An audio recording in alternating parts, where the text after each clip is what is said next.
Good afternoon, it's Thursday the 5th of July 2018, just after 1 o'clock. Welcome to UK Column News. Your host today, Mike Robinson, and myself, Brian Gerrish. We're also joined by Dr. Graham Downing and Alex Thompson. Alex, of course, reporting from the lowlands of the Netherlands. Where do we begin? Well, I think we're going to cover this first story, which of course is Novichok 2, the sequel. We're going to try to cover it with a straight face. It could be problematic, but let's start with the statement that Neil Basu, who's the Assistant Commissioner, Specialist Operations at the Metropolitan Police, gave last night. He said, "I can confirm tonight that there's been a significant development and that the counter-terrorism policing network is now leading the investigation into the incident." The incident, of course, near Salisbury that we talked about on the news programme yesterday. This evening, he said, "I've received test results from Porton Down which show that the two people have been exposed to the nerve agent Novichok." And he went on to confirm some of the details that were in the original Wiltshire Police incident report, which we'll come back to in a moment. And of course, the usual suspects were out in force. So here is a tweet, via Alex from Deborah Haynes, saying, "Confirmation that Amesbury couple have been poisoned with Novichok nerve agent used in assassination attempt on Scripples, blamed on Russia, comes as President Putin attempts to portray Russia in positive light during Football World Cup." Now, Alex, you've said you couldn't make this tweet up, and the implication in that is that Deborah Haynes is being, well, I can't really say what she's being, but I'm going to suggest in her defence that perhaps she's equally sceptical of this whole situation. But you've read this differently. Well, that would be the charitable explanation, Mike. I was very, very struck that Times correspondents are actually doing just what we in the alternative or free media are doing, which is saying how remarkable it is that every time Russia gets its show on the road, something like this happens within a few miles of Porton Down. Dilyana Gaitangieva, who's very much gaining in profile and traction on social media, is pointing this out now. And in the wake of all this, she's been saying it's high time for the Brits to start asking what is going on, including with, I think, $70 million of US funding at Porton Down. Well, let's see if we can't ask some of these questions. So here is Mike Wade from Public Health England. He has issued a statement. He said he's Deputy Director of Health Protection for Public Health England South West. And he said, "Our current advice, based on the small number of casualties affected, is that there is no significant health risk to the wider public. We will keep this assessment under constant review as further information becomes known." Well, this is very confusing because apparently what's happened is that 3 months after the original Skripal, if I'm right, 3 months after the original Skripal event, somebody else has been poisoned, allegedly with the same nerve agent that poisoned the Skripals. So it's still floating around the environment somewhere, but this is not a danger to the wider public. Apparently, that's very interesting. He went on to say, while there's no immediate health risk to anyone who may have been in any of the 5 locations identified by police today, it's as a highly precautionary measure. We are advising that people who visited the sites between 10 p.m. on the 29th of June and 6:30 p.m. on the 30th of June undertake the following actions.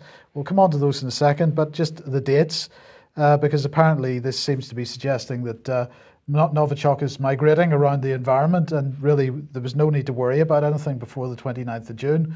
That's quite interesting as well. So let's look at the advice that they've given. Here we are. Public Health England have said, I apologise, the advice, it doesn't appear to be coming up, so I'll just have to read it out there then.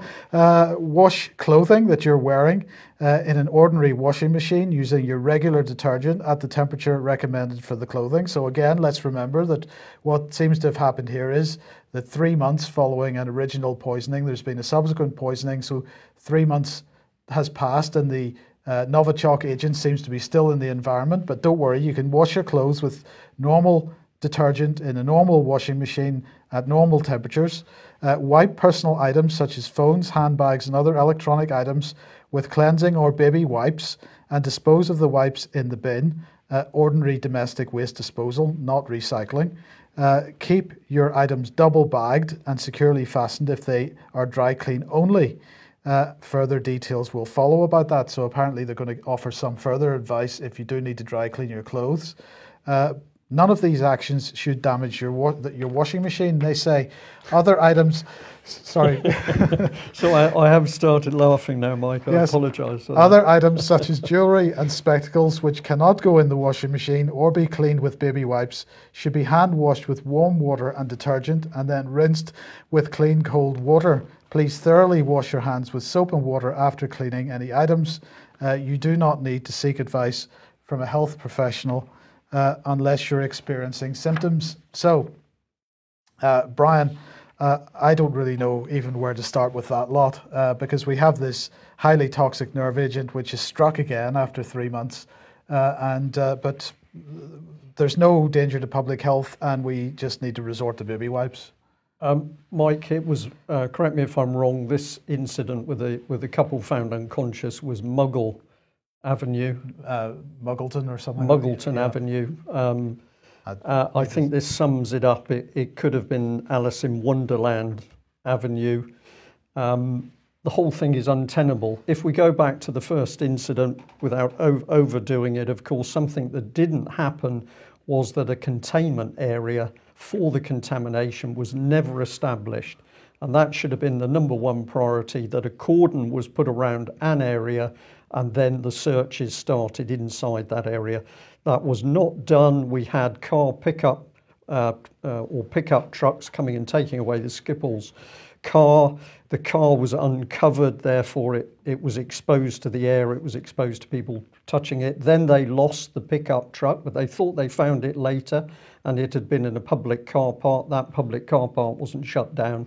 If I simply use a little bit of my Cold War military training in dealing with chemical weapons, none of the correct procedures was carried out, none of the containment, none of the search, none of the proper decontamination, and none of the decontaminations of the teams used in that search was carried out.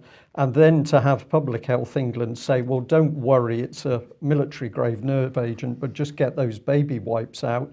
The whole thing is untenable. The only positive thing I can say is that I believe I spoke to Mike Wade, the gentleman you had on screen from Public Health England, when I called to ask how they justified that advice. He was clearly very embarrassed because he in his reaction, in his hesitancy, he was very polite. I enjoyed speaking with him, but he was obviously very embarrassed at the advice they were giving. It can't be tenable. Alex.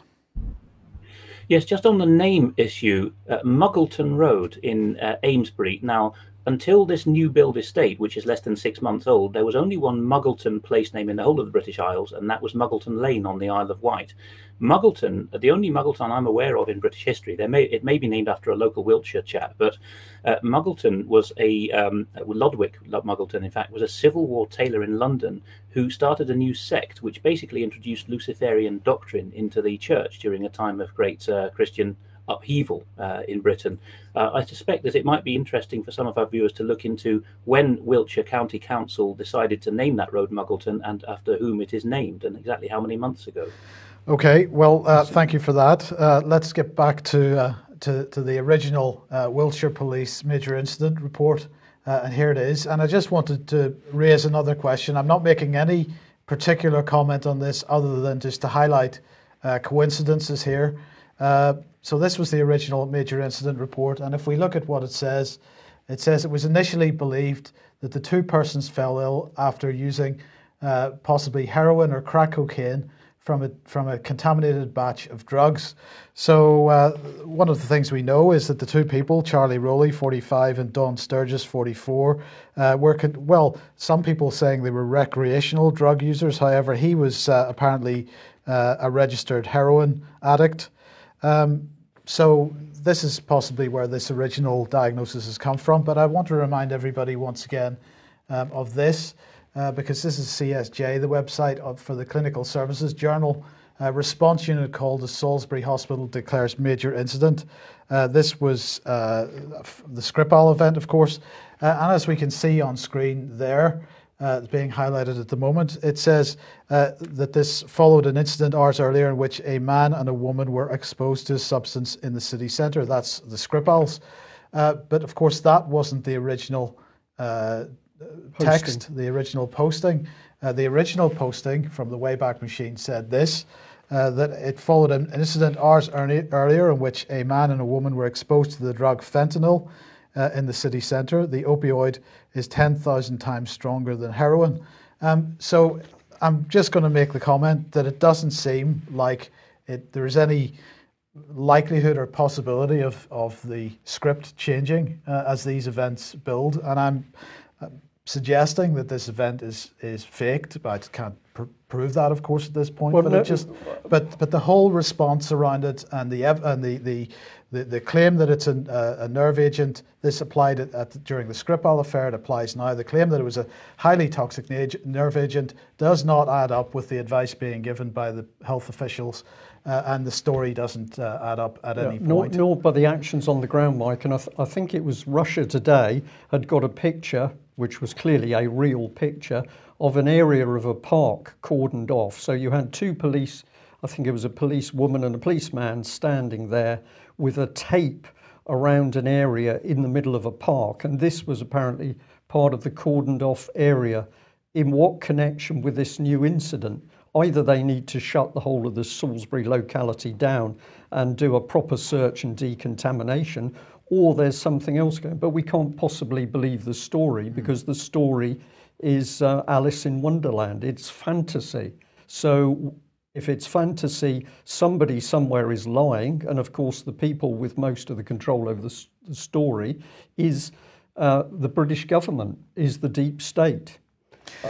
I don't know whether Graham Downing would like to add, on the basis of the danger of the substances, whether they're drugs or military grade nerve agent. Well, I was just going to say welcome to the programme, Graham. Just generally, have you got any thoughts on this whole saga, just as we sort out your slides for the next segment? Okay. Well, amongst my many skills, Mike, James Bond spy games and espionage don't really feature that forward. But there's a broad, I'm not going to name names, but the kind of symptoms that have been reported, there's a broad kind of brush of drugs that can do that if they're taken inappropriately, both for humans and animals. So, as I said, I'm not an expert in spy games, for crying out loud, and espionage, but the reality is that, it's not beyond the wit of man that this could be done. And my understanding is, and as Brian said, if you give a military grade nerve agent, you're not going to really live to tell the tale. So there are far too many things about this story that just don't add up. And, most of those points have been covered. And I think, like most of us, we're all a bit confused about this. And I think that, the press needs to have a little bit more responsibility in how they report things.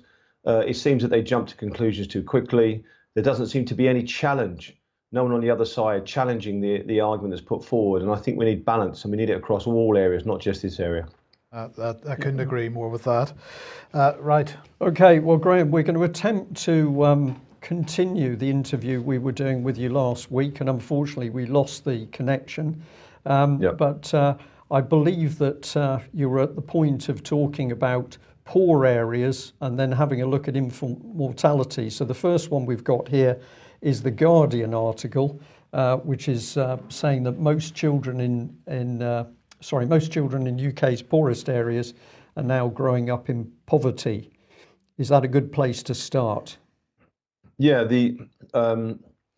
what prompted all of this originally really was a publication in the British Medical Journal, 2018, March 14th, Professor Dorling, and it's from Oxford. And what he stated was he's noticed a massive rise in deaths in this country, and it's so much so that he was alarmed enough to contact the Department of Health.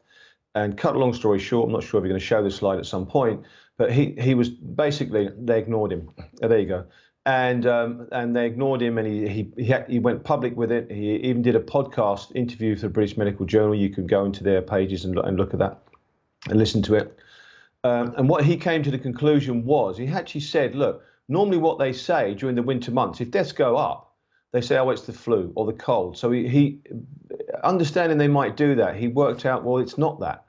And then he came to the conclusion, without going a long way round, that it was the cuts. He thinks it's cuts that's done it. In other words, people are poorer. People just don't have enough money. And when you're on the breadline anyway, it can push you to such an extent that you're not going to live. And that's a pretty powerful statement from quite a senior Oxford researcher, well-respected professor. And as you guys have been reporting, as you see now, and over the years, I covered in some of those slides, whether you show them or not, I don't know, but we covered that these things have been reported. People are getting poorer. There's more cuts. And this is probably the first time a senior academic has come out and actually established that. So the Guardian article, the highlight here, the text that you've highlighted is, as the impact of cuts to benefits continues to be felt by the least well-off families. So that's that. Now, where does that take us? Infant mortality rates. Yeah, I mean, this is to show you how long they've been kind of alerting us to this. This is 2016, so we're 2 years ago. And what's important about this is look at the disparity between Wales and the West Midlands. And that's in one country. I mean, it's Wales and we're still within Britain. I mean, you're talking nearly double the infant mortality. This shouldn't be happening. And then, so what I'm saying is there's been alarms about this and people have been speaking about this. And so concept of people becoming poorer, the concept of lots more people being put on universal credit, which is the prelude to the universal basic income that's going to be rolled in. And also, if you look at infant mortality rates regressed against how many vaccinations are given. Now, there's controversy over this. There were people that disagree with this. But just to put in and show there are data and there are other people out there who are pointing out maybe things that you're not normally told. And at the bottom of that table, you've got the US, which probably spends more than everybody else combined on healthcare. And then not that far behind is us. I think it was like 20, I can't actually read the slide from here, but it's, where the positions we are in the world table is appalling. Considering so the UK is the UK is 25th and the United States is 34th. Exactly. And what they're saying, that table is arranged in how many vaccines you give to kids. And what they've done, and I say this, it's controversial, people will argue against it, but we need to discuss it. And what they're saying is they believe there's an association if you like, over medication for a child that's just born, basically impacting their health by giving too many vaccines. Now, people will disagree with that. And there's other graphs where they've regressed it and they've shown a plot. Now, as I said, it's debatable and highly controversial. But once again, it's something that we should talk about. And, and once again, it's an area that's uncomfortable. No one wants to talk about. And no one wants to talk about the fact that there may be government cuts that are leading to significant death, such that, as I said, that professor found he was stonewalled and the Department of Health wanted nothing to do with him. I think because of the uproar now, there's now going to be some kind of investigation. But as we've seen with these things in the past, Mike and Brian, these investigations can go on a long time and not really come to any good conclusion. Sorry, you're talking about Sir Brian Jarman there, the expert.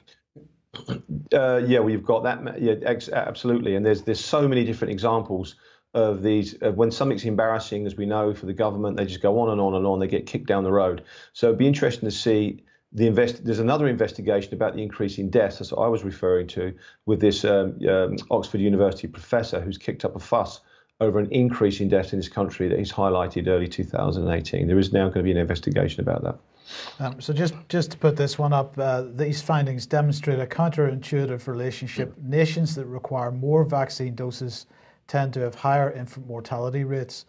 And it says that according to Malloy and McDormand, if death certifier preference has shifted such that previously classified sudden infant death syndrome deaths are now classified as suffocation, the inclusion of these suffocation deaths and unknown or unspecified deaths with SIDS deaths then accounts for about 90% of the decline in the SIDS rate observed between 1999 and 2001 and results in a non-significant decline in sudden infant death syndrome.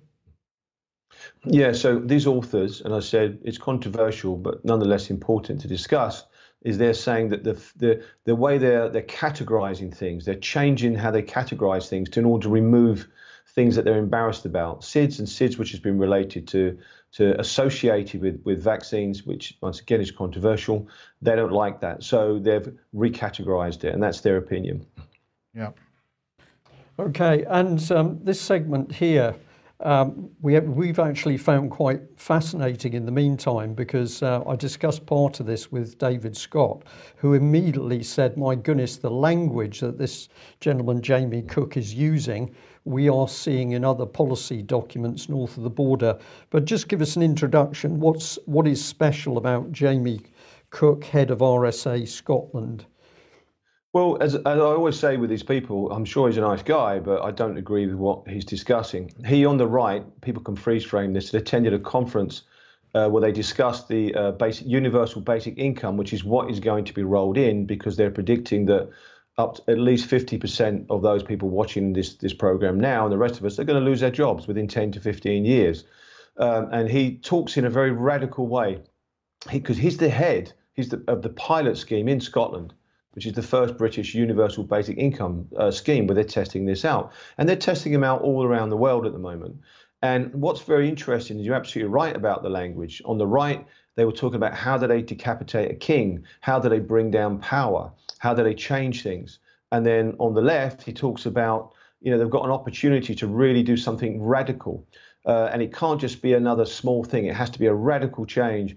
And he then talks about basic income, which is what they want to bring. It's a starting point of a new social contract. And it can't operate alone. They're going to start to talk to you about land, ownership of land, and ownership of car vehicles, and tax. And what you're really seeing is this kind of Agenda 21, Agenda 2030, the whole 9 yards, the kind of political side, the social side of it being rolled in. Where ultimately, in my interpretation, is you won't own land, you won't own property, you won't own a car, and effectively you're all going to be on universal basic income at some point.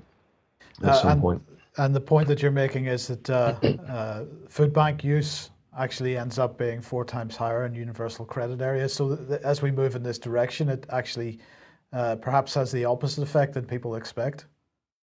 Yeah, I mean, the reason why we link this in is because the evidence states that you become poorer when you do this. Yeah, and when you become poorer, as the professor from Oxford has pointed out, or when you have cuts, deaths go up. And as we've shown evidence all the way back to 2016, you're seeing these infant mortality rates go up. And to give an example with the professor's analysis, he said because of the death rates going up early this year, he predicts 1 million people in this country will go to their death early. That's 1 million people. So this isn't insignificant stuff. Okay. We've just got this one, which is interesting language again. Sorry, Graham, if I just say, one of the things I've been pushing with our viewers and listeners is policy. Where does policy come from? Very often, following the language through brings you to where policy is created. But carry on. Well, this is another academic. I'm sure he's a nice man, but I don't agree with his politics and the kind of social movement that he's behind. He's connected into this basic income. They call it the Basic Income Earth Network, and you can look these guys up. And they're pushing for this kind of social change that comes with it, because you've got this increase in technical ability, or artificial intelligence is coming in, which is obviously technocracy, and people know all about that. And you've got this social change that has to come with it. And he says, look, to achieve this new change, we're going to have people have to undergo training to become educators and community organizers, and they're starting. I mean, this is, this sounds like communism to me. I mean, with the greatest respect. So, it's pretty obvious to see what they're doing. Now, this very, very last slide that you're going to put up was a very interesting one for me, because to bring it all the way back to the original professor said, look, there's increased deaths. And you can't hide this. You can't say it's flu, because it's coming from somewhere else. And we think it might be to do with the cuts. Well, as I was thinking about this, the penny dropped, because every year they announce thousands and thousands of deaths with the flu, deaths from what they call all-cause mortality. But they don't actually investigate them to actually find out what caused it. They just say, oh, X amount have died. It must be due to the cold weather or the flu. And then I realized, when you look at this was actually from Dr. Donaldson, who was a prior chief medical officer. He was answering a question, and he was answering, saying, well, there is a disparity between the HPA reported flu deaths, and sometimes you see numbers staggeringly high. You look at 2008-9, they're reporting over 10,000 deaths. But when you look at the actual official figures from the Office of National Statistics, there are only 39 deaths from flu. So what are all the other deaths? And now you've got to go, and according to this professor from Oxford, he says, look, you can't say it's all to do with the flu, it's something else. So in terms of all the time, all the years they're publishing these incredible numbers in the tens of thousands of deaths, were they really due to the flu? And what my point was, you have to ask the uncomfortable question, is this creative accountancy? Do they have a kind of black column where they just stick all the deaths that are a little bit embarrassing for them, they don't want to answer questions on? Now, I hope to God that's not the case, but I'm sure, Brian, you might have an interpretation about that. I'm watching the clock at the moment, Graham, so I'm going to say I think that's a really powerful place to end on. Certainly in my conversations with Sir Brian Jarman, he was desperately concerned that there was creative accounting going on where there were deaths. And of course, he was also warning about the activities of common purpose within the NHS and the common purpose team that did some smoothing of the initial reports into mid-staffs. Can we say we'd like you back on and we'll have a look at this angle in a bit more detail? Sure. Okay, thank you. Thank you, Graham. Thank you. Now let's move on now. Matt Hancock, the Department for Digital Culture, Media and Spot AI bot, is in Paris today, virtually, of course. He's in Paris today to announce a package of measures to strengthen ties between the UK and France's digital industries. There's going to be a new agreement which is going to see France and Britain leading research centres deepen collaboration. National governments are going to sign a 5-year accord to work together to improve digital services. And a startup accelerator called Entrepreneur First is to open a 5th international office in Paris. So this is all excellent stuff. It's all taking place at the UK-France Digital Colloque. And this is a summit of more than 350 businesses, researchers and officials from both countries. And Matt Hancock and his French counterpart are going to sign an accord on digital government, as I said. So this is what he said. The UK is a digital dynamo, increasingly recognised across the world as a place where ingenuity and innovation can flourish. We are at home. We are home to 4 in 10 of Europe's tech businesses, worth more than $1 billion, and London is the AI capital of Europe. France is also doing great work in this area, and these new partnerships show the strength of the relationship. This will help us better serve our citizens and provide a boost for our digital economies. Well, that's all fantastic stuff. A lot of this, of course, came out of the Franco-British Summit, which took place in January this year. But I just wanted to have a look at this organisation, Data IA, which is the Institute Data IA, I should say, which is the French part of this. Well, they've got a very nice looking website. It's all about governance and convergence and all kinds of things. But of course, what else are they into? Well, Matt Hancock's going to love this because this is one of his big subjects at the moment. So they're going to hold a hackathon on fake news. And this is part of the Forum for the Governance of the Internet. Data IA, absolutely part and parcel of this. So this is the type of thing that Matt Hancock is in France pushing at the moment, a joint Franco-British effort. But does that mean they're going to be hacking into websites that they deem to be fake news? No.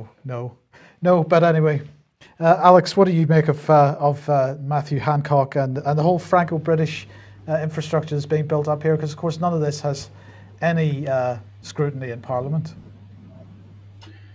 Everything about this track of Franco-British unity in the security and military state has been done behind our backs. And most British people, even if they're keen on history, are not aware that perhaps it was manufactured, but what was presented as our hour of dire need in May 1940, when Chamberlain was out on his ear and Churchill was brought in. People are ambivalent about that these days for good reason. One of the things that happened around that period is that Daladier, the French Prime Minister, was approached and was asked, how do you fancy forming a single state so that we can fight the war as 2 commonwealths or empires together and then be a unified state? And the French said no. De Gaulle said non again in 1963. This has always been driven by the city. And again, intelligence artificielle, artificial intelligence is not a big buzzword in France. They've only recently, since Macron came to power, become interested in becoming a tech hub for Europe, the French have, or the French deep state. There's always been Jacques Attali in the background, who's France's Henry Kissinger, trying to drive French governments of various colours in this direction, but it's always been driven by the Brits. And since 2010, we've had a series of extra-parliamentary treaties which have treasonously been given royal assent, which are aimed at turning France and Britain into a single military security infrastructure. Alex, one of the things that I've noticed is that people that I know in France and other parts of Europe are in complete denial about this. They don't recognize the danger in this, and they don't even, there seems to be a complete lack of awareness of that these treaties even exist. Now, you're saying it's being driven from the British side, but the current French administration seems to be all for it. But is this something that you recognize, that there's I don't know whether denial is the right word, but certainly a lack of awareness that this is even taking place?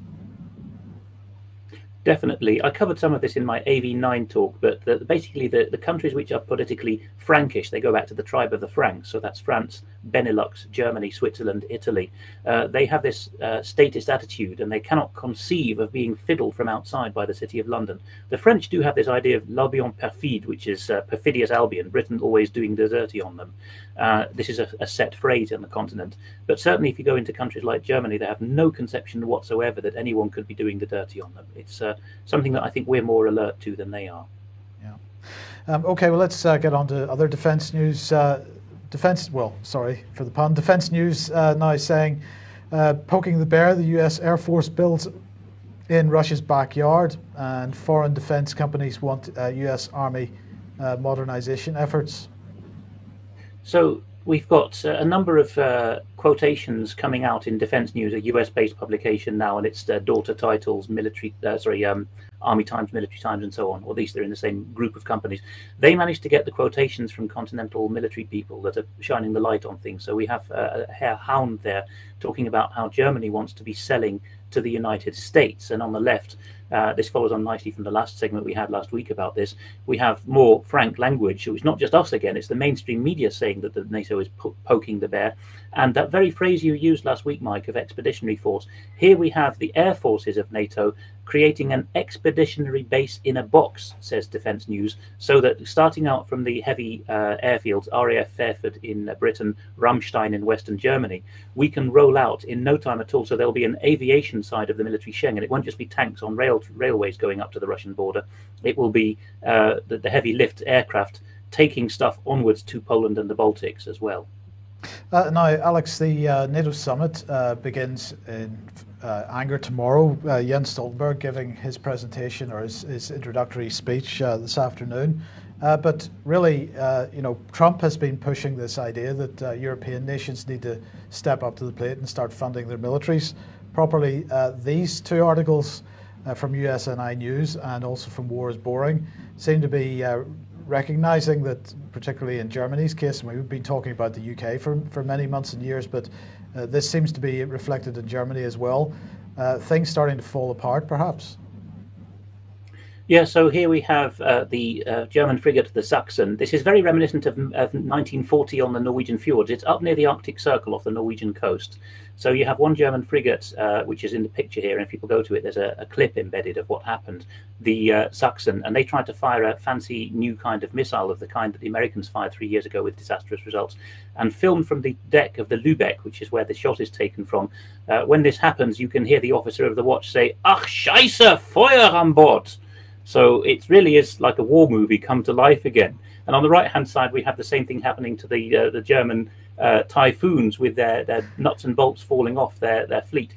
This seems now, with all the knowledge we've built up, thanks to David Ellis and others, to be created. It's a conducted situation to lead to both the French and the Germans saying we are going to have to build a new joint strike fighter. And the next slide tells us more about this, actually. The intrigue involved is how much is Britain going to be in or out of it. So on the left, Germany is apparently, although its own equipment bought from the Anglo-Americans is useless, they're still, according to Defence News, bolstering their prospects for military exports, and the article specifies that's within Europe.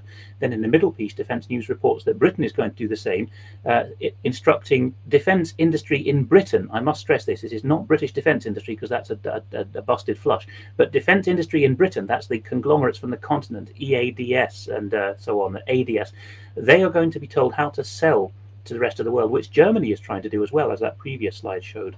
And on the right-hand side, again, the title is Excluded from Cooperative Plans in Europe, UK sets groundwork for future fighters. And the intrigue here, if you look at the red underline at the bottom, is ADS we have previously reported is full of pro-EU, EU military union stooges who are basically setting policy at the MOD and shaping us towards the European military union. So the CEO of that company is saying, we want to be in on the action. He's presenting it as though we're going to pull a fast one and basically pit the Franco-Germans to the post. But that in itself presents it as a given that the Franco-Germans are going to come up with their own fighter. It's just a question of how involved Britain is. And in order to get there, of course, you have to have the existing air forces fall apart first. So that's what's now happening. Now, and what's the result of all this? Sorry, where does that leave the F-35? Well, there's stories about the F-35 all the time. The reporting in the last couple of weeks has shifted to other continents. It's the question of, will Turkey get F-35s? Will Israel, will Singapore get F-35s? It seems to be that Boeing is, or the other conglomerates involved, are quite happy that the F-35 sales for Europe are in the bag. And perhaps the idea is we discover that they're crud in Europe, and with that will give us a leg up to all decide in an Anglo-Franco-German agreement again, perhaps, to build a new one instead. So I think this is all rather cunningly presented. And what's the result of this on Franco-German security? Well, there's a political aspect as well, but at the top we have The Hill, a Washington title, and the Washington Post, both reporting that apparently President Trump choked on his coffee when he was told there's 35,000 Americans still stationed in Germany, and has basically seems to have ordered the National Security Council to make costing to withdraw them. Just this morning, too late to put in, Foreign Policy magazine in Washington is asking, why is America defending Europe? The Americans are being softened up to withdraw their conventional forces from Europe so that there is a pretext for the European supranational military coming in. That's no question about that. And down the bottom of that slide, you have the more political angle. Not just the opposition rightist leader here, Nicolas Dupont-Aignan, talking about the Schengen agreement being over, although he doesn't realize that the military one is still continuing, but the free movement of civilians seems to be over. That's to be expected. But not only that, but we have Bruno Le Maire, who is the Macronist, Euro-integrationist economy minister in France, from his side, spouting rhetoric about Europe is falling to bits, we have to reconstruct it. But of course, in his model, it's the City of London dream of the unified market. So there is massive turmoil going on at the moment. Okay, well, let's move on to, a subject that we've been talking about quite a lot about, which is the destruction of the separation of powers, or the removal of the separation of powers. A new government document has come out today, working together to safeguard children, a guide to interagency working to safeguard and promote welfare in children. And what they're saying is that children at risk of abuse or neglect will now be protected through improved partnerships between local police, council and health services. Strengthened guidance published today and on screen sets new legal requirements for the 3 safeguarding partners who will be required to make joint safeguarding decisions to meet the needs of local children and families. Senior police, council and health leaders will jointly be responsible for setting out local plans to keep children safe and will be accountable for how well agencies work together to protect children from abuse and neglect. The new advice is aimed at all professionals who come into contact with children and families and includes guidance on current threats to child protection, such as sexual and criminal exploitation, gangs and radicalisation. So, first question, is it advice, because they say here new advice, or is it legally binding, in which case it's not advice? So it's all very strange language going on here. The Children and Families Minister, Nadim Zawahi said, we all have a responsibility to promote the welfare of children and protect those at risk of harm. It is important that young people can grow up in an environment that is safe and stable, as we want for our own children. That's why we have changed the law to create a stronger safeguarding system, placing greater accountability on the key professionals involved so vulnerable children can get the support and protection they deserve. This guidance, again, he's not even consistent. Is it legally binding or is it guidance? This guidance will bring health agencies, police forces and councils together to work more collaboratively, making effective decisions that put the needs of local families at the heart of their work. But Brian, the point here is that if particularly the police are required to jointly make decisions about the safeguarding of children, this is a social services role, not a policing role. If the police are involved in that decision, then when the decision goes wrong, what's the police role going to be then? It's not going to be to investigate the death of a child. It's going to be to cover up the decision that was made in the first place. It will be a cover-up, and this has been going on in the safeguarding boards in all major areas. And that is the routine. Groups of people meet behind closed doors. None of the stuff is minuted properly, but you've got local authorities mixing with police, NHS, mental health, coming to a joint decision. So when something goes wrong, they're all culpable. The police are no longer independent, so there can't be a proper police investigation. Very simple. Well, let's consider that against this background, because there's a number of papers now reporting that Nick, the abuse whistleblower, the abuse survivor that made accusations against high-profile politicians and members of the establishment, he's now being charged. The man whose allegations led Scotland Yard's disastrous inquiry into a VIP paedophile ring has been charged with making false claims of abuse. So 50-year-old Nick was the sole complainant in Operation Midland, and he's to face trial on 12 charges of perverting the course of justice and one of fraud. Now, this case immensely sensitive as well as serious, so we have to be careful what we are saying about it. But I certainly know people who've been in contact with this individual. They're convinced in it. I know individuals who've been in contact with police involved with the individual who say they also believe in him, and yet this has now gone full circle into the CPS and he's being prosecuted. Now, one of the best reports that I've found on this, if people want to go and look, is actually Russia Today. A man who said he was the victim of VIP child sex abuse and murder ring is charged. And more detail in here. One charge against Nick relates to Proctor and accuses him of doing acts tending and intended to pervert the course of public justice, and then he made a false allegation of witnessing the child homicide of an unnamed boy committed by Mr. Harvey Proctor. So that's one of the statements from the CPS. This is one of the lead spokespersons, man on it. Just bring that on screen for me. The CPS has considered a file of evidence from Northumbria Police relating to allegations of perverting the course of justice by a 50-year-old man. The police investigation provided evidence that the man had made a number of false allegations alleging multiple homicides and sexual abuse said to be carried out in the 70s and 80s. Following careful consideration, we've concluded there is sufficient evidence to bring a number of criminal charges. He has today been charged with 12 counts of perverting the course of justice. So remarkable, when it's an investigation into the claims, it's all very difficult to establish the facts. But when you come to the point of saying, well, what you're saying is not true, suddenly we can establish all those facts by admission. Well, one of the reports mentioned was the Sir Richard Henrique report, which was having a look at failings of the police and indeed the CPS into these investigations. I went looking for the report. I found this Freedom of Information request, which Mr. Martin Walker-Dean had put into the CPS. And the response was very interesting because basically they put a link here. That's the blue link on the screen, saying if you clicked on that link, it would take you to the report. However, when I did, it did not take me to the report. It took me to an error message. And we've had a little bit of a saga trying to find this report because it has disappeared from the CPS website.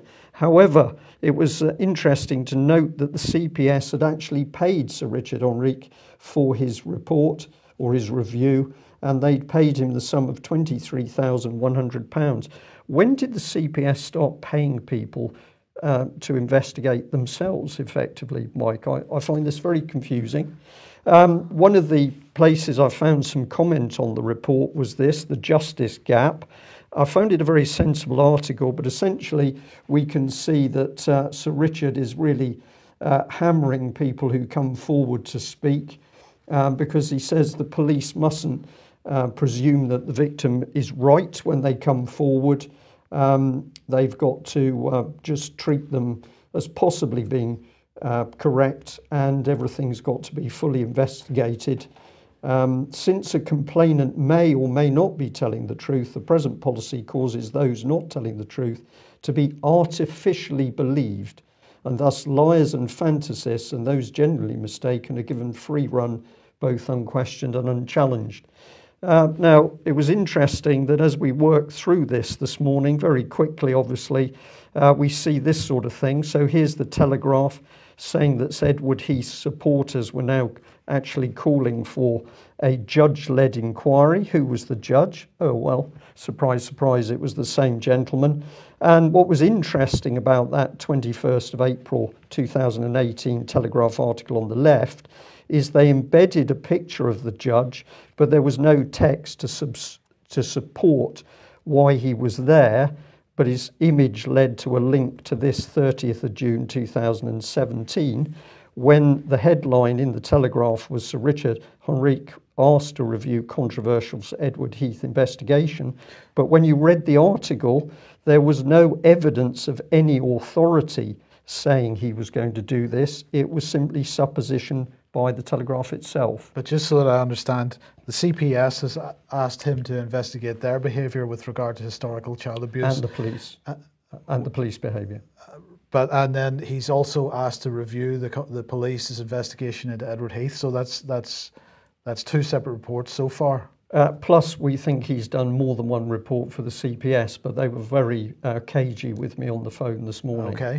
And I'll just bring in this headline here, because here you see how this thing grows. Henrique's report, Met Police in the dock as review finds string of significant failings in sex abuse inquiry. So the Telegraph believes that this man is going to come in to look at Heath, but they stress he's independent. He's independent. He's independent, but he's already involved in a number of investigations, and that we did actually track down that report. But it's not easy to find. No, it's not. No. You have to go to the Wayback Machine in order to get hold of it.